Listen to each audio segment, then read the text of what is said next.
These are 3 tips to email prospecting for construction. Nowadays, contractors are busier than ever. There's no time to waste. You're supervising jobs, you're making deliveries, you're going to job site meetings, you're talking to 100 clients, there's emergencies left and right, there's text messages, emails, phone calls, there's 1,000 things going on every single day. Who the heck has time to prospect for clients? Now, let me give you a little secret. If you don't prospect, you're going to fail in your business. And this is literally the engine that brings in the money into your company to pay you, to pay your staff, to pay your office, to pay for materials and labor. And if you're not doing this, you're destined to fail. Now, I talk a lot about prospecting and lead generation. Now, today specifically, I want to talk about email prospecting. Now, let me put my disclaimer here. The number one way to prospect with clients is going to be visiting, but there is a value, there's a huge value in your emails because you're going to combine emails and visits and phone calls together to make a blend where you're going to be a powerhouse prospector. So what are the top 3 tips? I'm going to give them to you right now. Tip number 1, use the project name that they're working on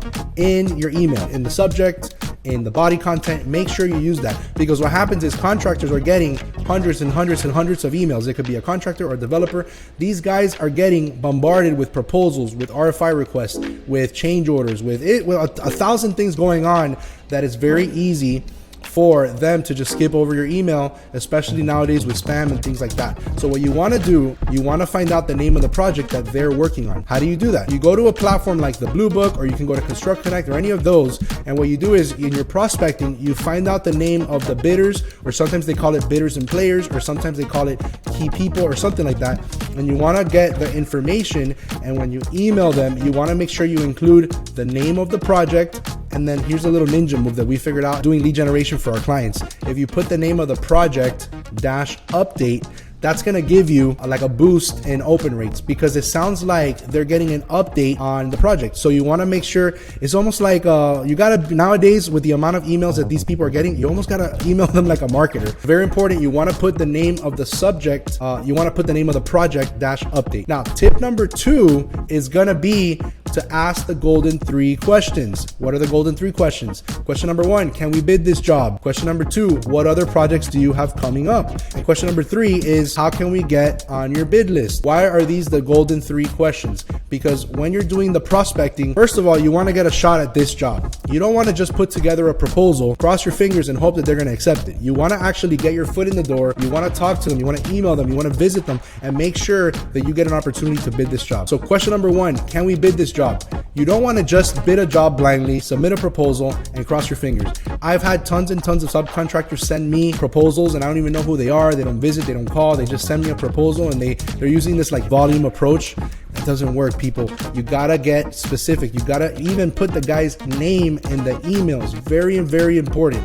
Question number 2 is, what other projects do you have coming up? Why is that important? Because I talk about this all the time. For every 1 job that's published on these lead platforms, there's 3, 4, maybe even 10 jobs they're working on. They're either in the buyout stage, or they're about to start, they're about to get awarded, they recently got awarded, or whatever.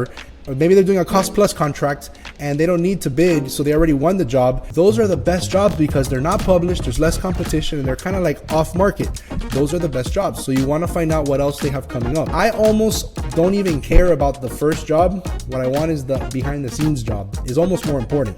And question number 3 is, how can we get on your bid list? You want to get on these people's bid list, their preferred list, their master list, whatever they call it, or their preferred vendor list, because that's going to make sure that you get invited whenever they have a project. If these people are architects or developers or contractors or general contractors, I guarantee that they're working on multiple projects at a time. And if they don't have anything, they might have something in 2 weeks or a month from now or 2 months from now. Make sure that you ask to get on their bid list so that you constantly get invited to bid directly. So those are the 3 golden questions. Comment below and let me know if you're already doing this. And tip number 3 is, you want to follow up your email with a visit. But what do you mean, Daniel? I thought that this was specifically email prospecting tips. It is.